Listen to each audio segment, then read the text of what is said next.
A hajóról Chongqingban szálltunk le, és átrobogtunk a városon, pedig érdekes lett volna jobban körülnézni benne.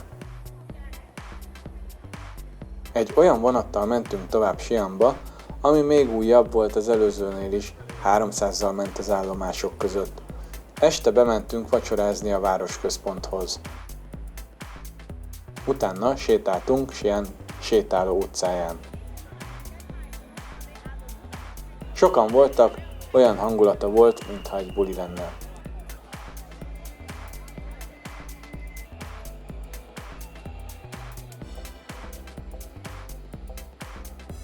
Csajok beöltözve tradicionálisba. Állítólag ez egy új trend náluk. Xi'an valamivel kisebb, csak kb. 13 millió lakossal. A város gyűrűszerűen a történelmi fallal körülvett óváros köré épült. És itt indult a történelmi selyemút nyugat felé. A neve nyugati békét jelent.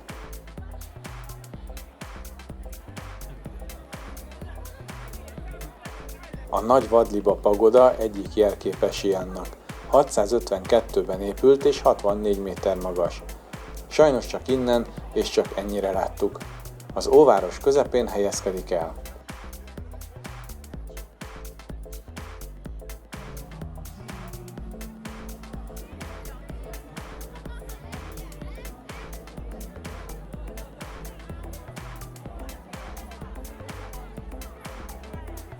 Az esti forgatag igazi nagyvárosi hangulatot ad. És természetesen itt is megtalálhatóak a hadsereg és uralkodók szobrai.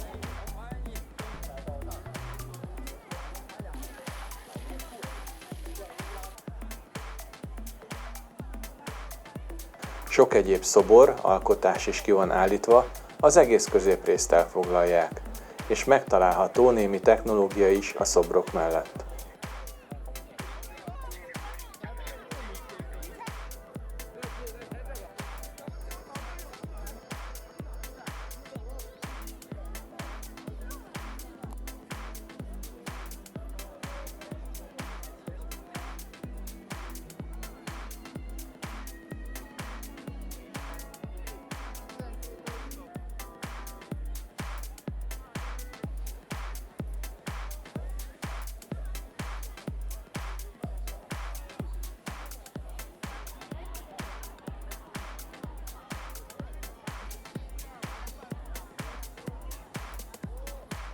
Ez a kút kiabálásra magasabbra lövi a vizet.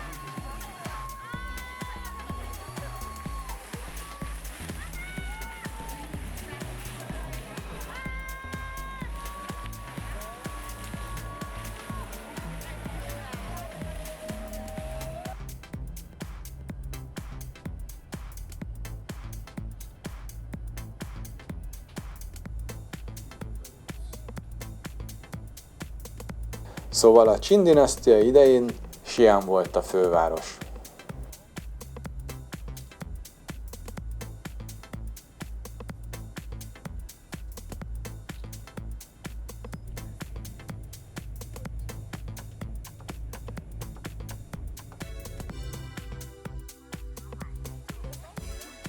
A várostól kelet felé a külső részén található a hadsereg. A helyszín rendkívül népszerű, naponta 650 000 látogatója van, az UNESCO világörökség része. Ez a nagy árok, az első, amit 1974-ben találtak meg, kútásás közben. Néha megrögtek a felvételek készítésekor, ezért előfordulhat egy-egy nagyobb rángás. Nem volt egyszerű a korlát mellé kerülni.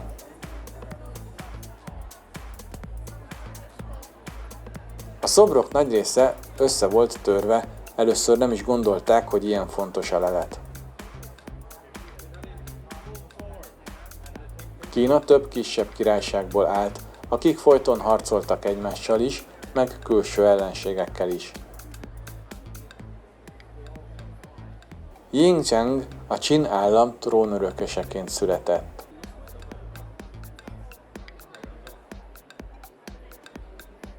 Apja halála után 13 évesen került trónra. Nagykorúvá válásakor amikor megkapta a hatalmat, államcsint kíséreltek meg ellene, de nem sikerült.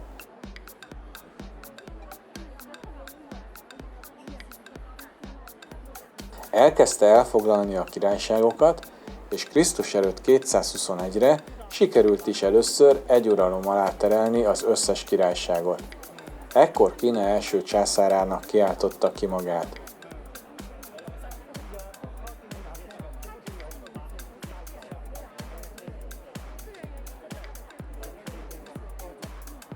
Az ország neve természetesen nem Kína volt még ekkor, hanem Középső Királyság. Yingchang pedig felvette a Shi Huangdi nevet, amiből a Shi annyit tesz első, a Huang fenséges, fényes, pompás, a Ti pedig isteni. Elképzelése szerint majd a következő uralkodók második, harmadik, stb. Folytatják, de csak a másodikig működött a dolog. A Qin előtagot később kapta meg, így lett Qin Shi Huangdi.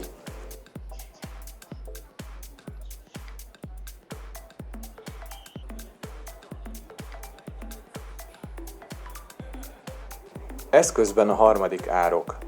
Ez sokkal kisebb, itt inkább lovak és lovas katonák voltak.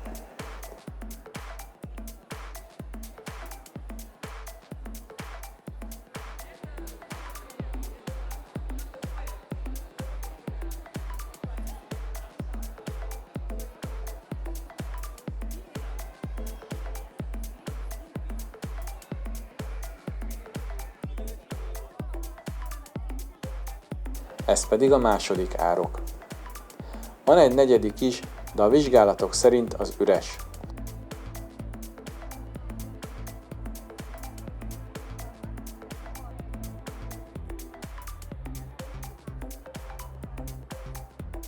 A második árok is nagy, de ezt még nem ásták teljesen ki. Elkezdték, de nem biztos, hogy teljesen ki is fogják ásni az agyakkatonákat.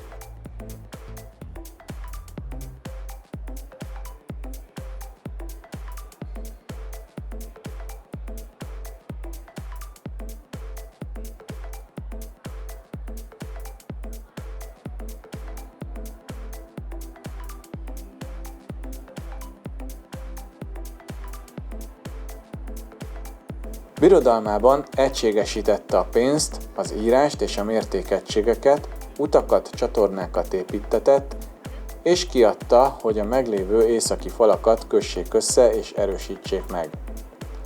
Viszont könyörtelenül leszámolt ellenzőivel és betiltotta a költészetet és az irodalmi műveket. Aki ellenállt, eltemettette.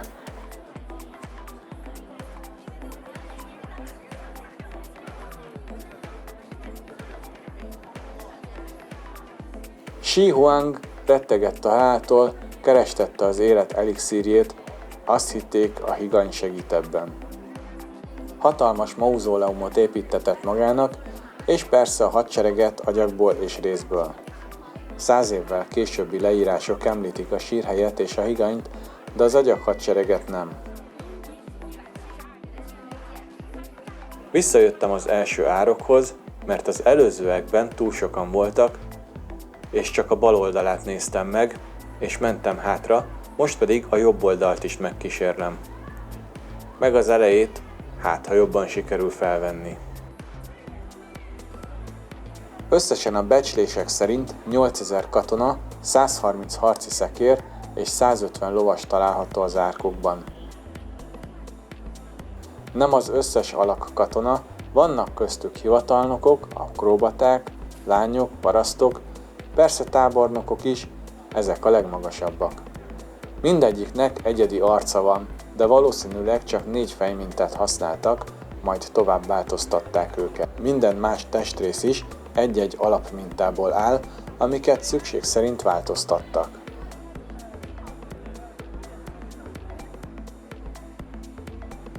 Nem messze innen van a domb, ami elvileg a császár nyughelye, de a magas higany koncentráció miatt egyelőre nem tárták föl, de kimutattak benne egy lépcsős piramist, ami 30 méter magas.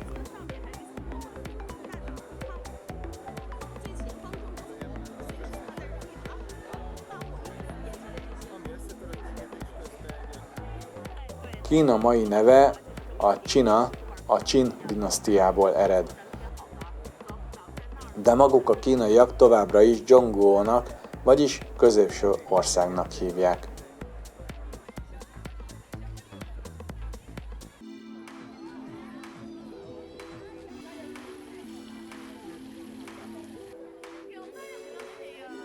Másnap eljöttünk még erre a piacra, ez a Xiani városfal mellett van.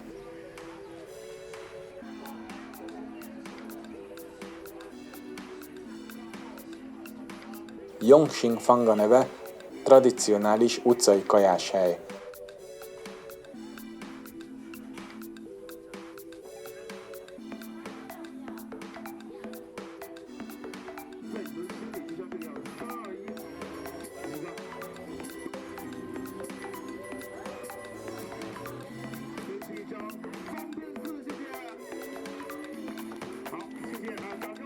Elsősorban a sok-sok kajás, de azért van más is, fűszerek, szórakoztatás, némi egyéb árus. Megszenvedtem az alkudozással a kínai tudás nélkül, de sikerült.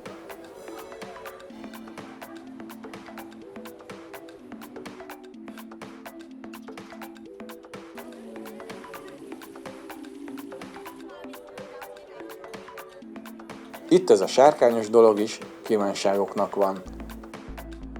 2024 a sárkány éve, ezért most az átlagtól több van eleresztve mindenfelé.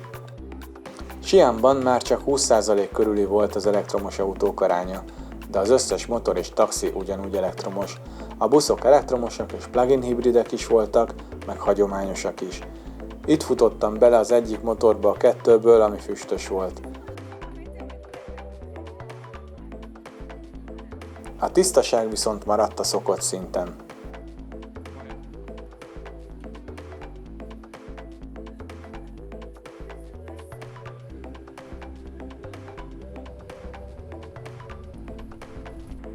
Még az esti képeken a városfal kivilágítva éppen a vasútállomásra igyekszünk.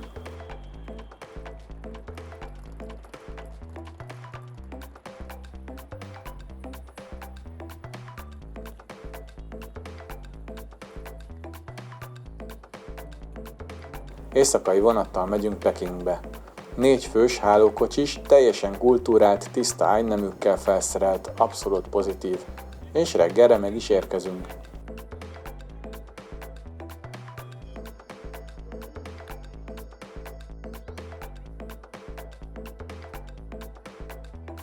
Másnapi első célpont az Olimpiai Park. Sajnos újra felhős, szeles az idő. Ez a magas torony, a médiatorony az újságírók, tévések helye volt, a Nemzetközi Broadcast Center. Ez a 2008-as Peking olimpia főhelyszíne mellett az olimpiai faluval, amiket lakásokkal alakítottak át. Ott a háttérben látható csészaaljaktól kezdődik az olimpiai park. Az az olimpiai torony, de csak 2014-ben nyílt meg. Ez egy kilátó, és maximum 243 méterről láthatunk rá a városra. Néhány emlékhely a rendezvényről. Az az épület, ami cseppekből formálódik, a Water Cube, vízikocka, a vizes rendezvények színhelye. A Madárfészek stadion. Hivatalosan Beijing Nemzeti Stadion, 91 000 férőhelyes. Sajnos arra nem volt már idő, hogy a stadionba bemenjünk, vagy a folyópartra mögötte. Szintén használva volt a terület a 2022-es téli olimpiára. Peking az egyetlen város, ahol nyári és téli olimpiát is rendeztek. Egy érdekesség még, ez a főutca pontosan a folytatása a Tiananmen tér és a tiltott város vonalának, ami egyben a meridiánja Pekingnek.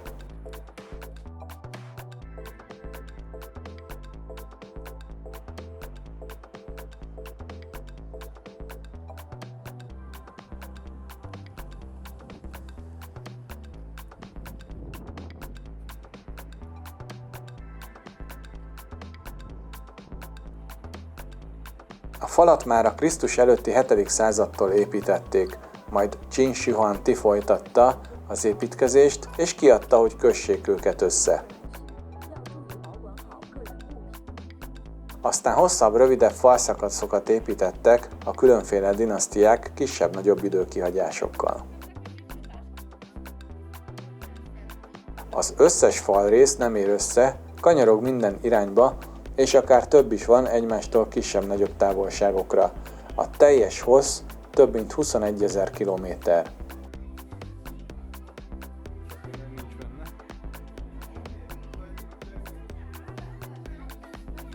A Juyongguan részhez vittek minket.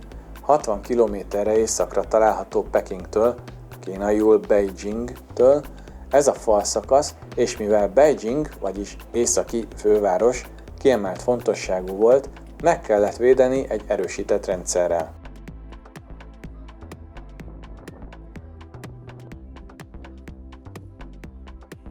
De először Krisztus előtt 770 és 446 közt építettek ide falat.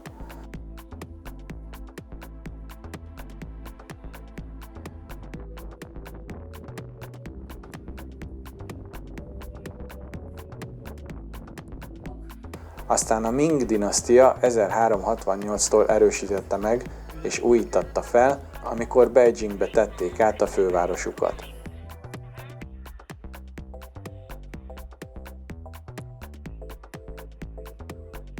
Egy része egy 4100 méter hosszú kör tulajdonképpen, amin keresztül ment a főút. Az északi kapu neve Beiguan, hát igen, ez azt jelenti, hogy északi kapu, a déli pedig Nanguan, vagyis déli kapu. A legszélesebb fal 16,7 méter, a legkeskenyebb 1,2. 14 őrtorony van a körben.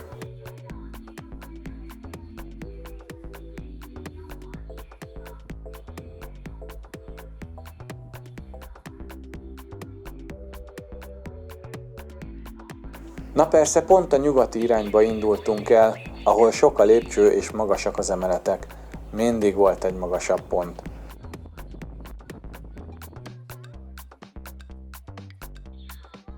A befelé induló ösvények le voltak zárva, a pavilonokhoz most nem lehetett elmenni.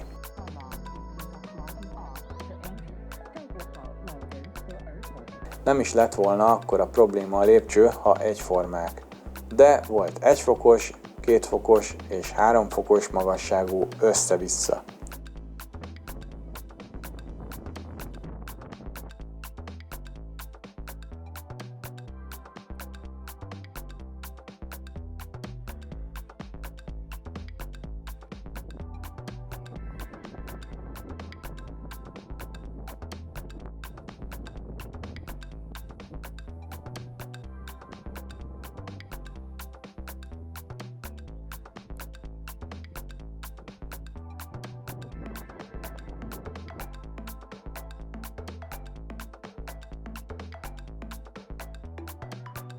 Amikor erre a szintre elértem, úgy döntöttem, most már tényleg ennyi, inkább megnézem a másik irányt is.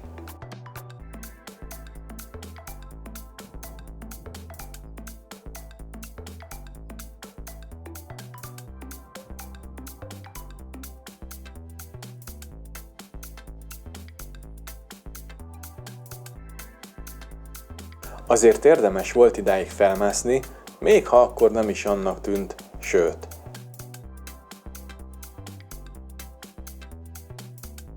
Fantasztikus a kilátás, főleg egy szép napsütéses időben az lett volna.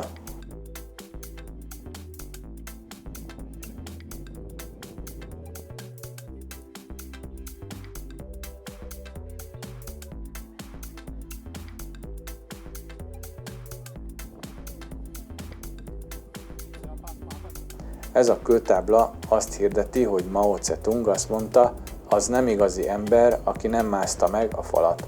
Feltehetően persze az ember itt a kínaiakra vonatkozott.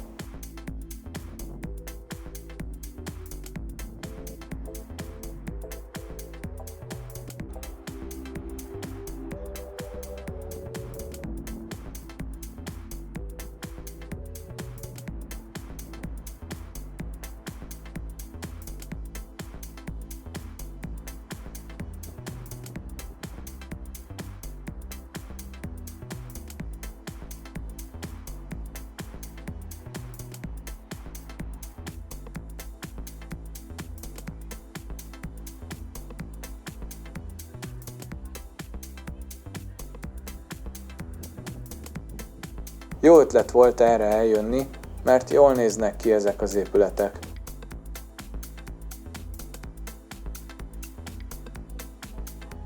Meg itt lent találtam egy kis szentélyt, a Guan Yu templomot.